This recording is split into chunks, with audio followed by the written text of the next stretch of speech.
Emilio and our best player of the game, Bong Kiko. Coach Luigi, the entire match, you had over 50 three-point field goals, and you were even dominating on the offensive rebounding department. How would you articulate the dominance your players showed despite the absence of some key players, even in Coach Nenad's absence for that matter?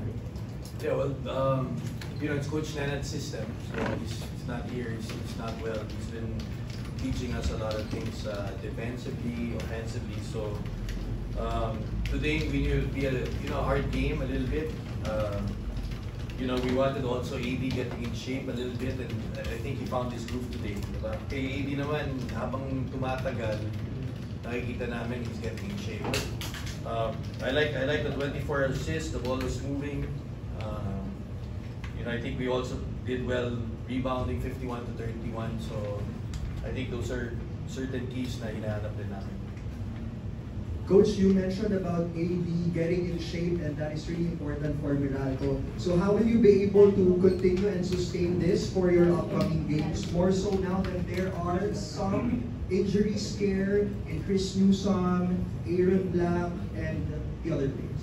Yeah, madaming mga injuries, and normally happens when we're practicing hard. Si Tonto Jose, dun rin si Raymond Almazan, Lou and AD, but you know, next man up. You know, we're confident in these guys. Anjo did a good job. Cholo helping CB. And I thought also CJ helped Bong in the late. Diba? Sometimes they were the ones helping do that, and now that Lou's injured, kailangan nila ng tulong. So I think we did well today. Where you know, it didn't matter who scored, the ball was moving around. Thanks, Coach. Now, Bong, could you tell us about that sequence earlier? Sabi sa akin ni Coach Bench, nagkaroon ng left knee concussion. But could you talk us through that sequence and how did you react upon it? Because after that, parang walang nangyari sa'yo eh. Ako na pasalamat muna kay Lord sa banana sa amin. So, yung nangyari kanina kasi mag-help sana ako kay CB kasi na-blow by siya.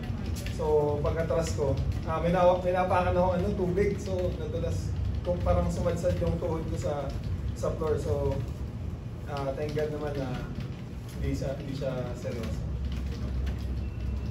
Bong, it's a bounce back game, not just for you, pero syempre pati sa import nyo na si Allen Durham. And you mentioned yung mga, Coach Luigi even mentioned other players, rookies stepping up. Gaano kalaking factor, gaano ka nakatulong sa'yo na may other players na nakapag-assist, na nakatulong sa mga offensive load ng Meralco?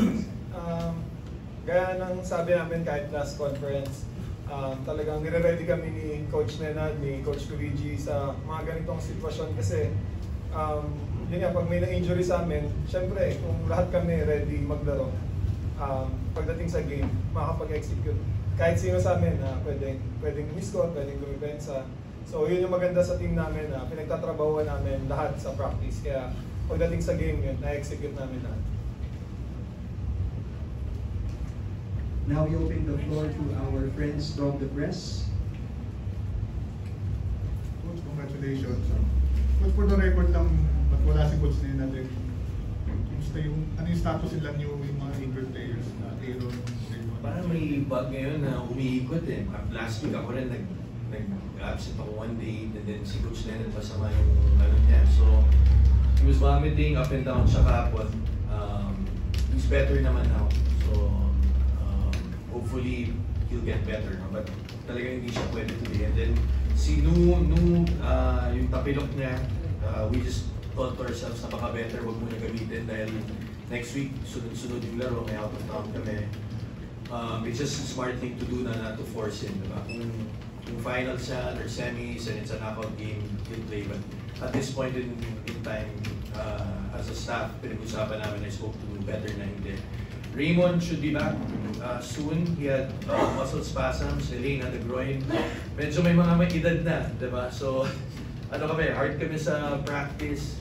Coach Nenad also, he instills that kailangan next man up lang. So, you know, we have guys. Si CJ, I'm happy CJ is helping out these. I remember Bong when he was younger, he was the guy coming in. Kaya naman siya yung bata. So, they were moving the ball. You know, Bong got his threes. Ngayon naman si CJ sa huli. But Aaron, Does he mean to race last season? Forgot about Aaron.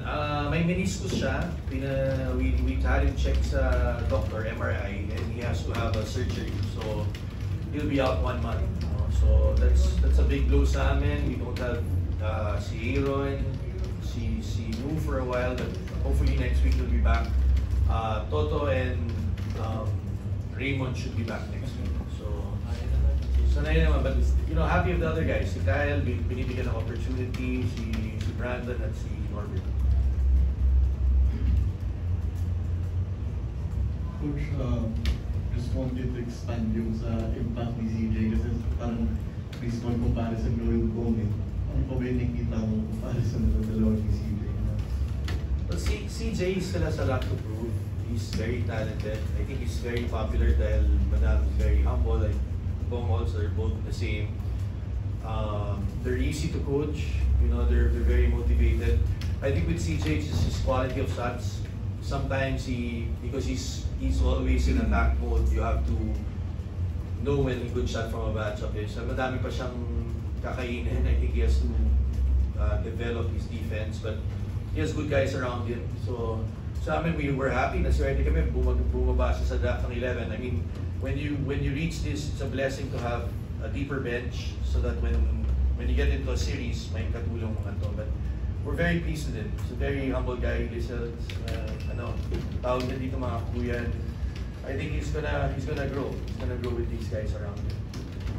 And for you, Bob, almost the same question. CJ shoot proficiently dun sa 3-point area. Ang thoughts mo naman, kumbaga, mas dumami pa kayo sa non-shooters dun sa Naratoyan? Ayun, nakakatawa nga na ngayon, it's time naman sa akin na i-share lahat ng natutunan ko sa mga vet namin, especially kay Kuya Nung, Kuya Alain, Kuya Cliff, si V, Raymond, sa lahat ng vet na nag-inspire din sa akin na mag-improve. So, ang maganda kay CJ, talagang open-minded siya talaga na nakikinig siya sa lahat ng advice namin sa kanya para pagdating sa game, medyo relax lang kasi yung first 2 games niya talagang sobrang aggressive di ba? So, dito, mas matututunan niya yung pagiging kalmado lang, antayin niya dumating sa kanya yung laro, share the ball, rebound, yung mga pwede mong itulong sa team outside sa scoring, syempre especially yung defense. So, yun yung maganda sa kay CJ, talagang gusto niya tumulong sa team and gusto niya rin siguro, syempre, lahat naman kami gusto namin mag-champion. So, start sa practice para ma-execute namin sa game. Just to add, si Attorney Bill, si Boss Bill, ang governor na, UP yun Mama Lubang, Betty, mga UP yun We have a lot of mga letra naman, siya naman, I'm sure they're happy kasi mga alumni rin. so may tiga UP ngayon kami sa team.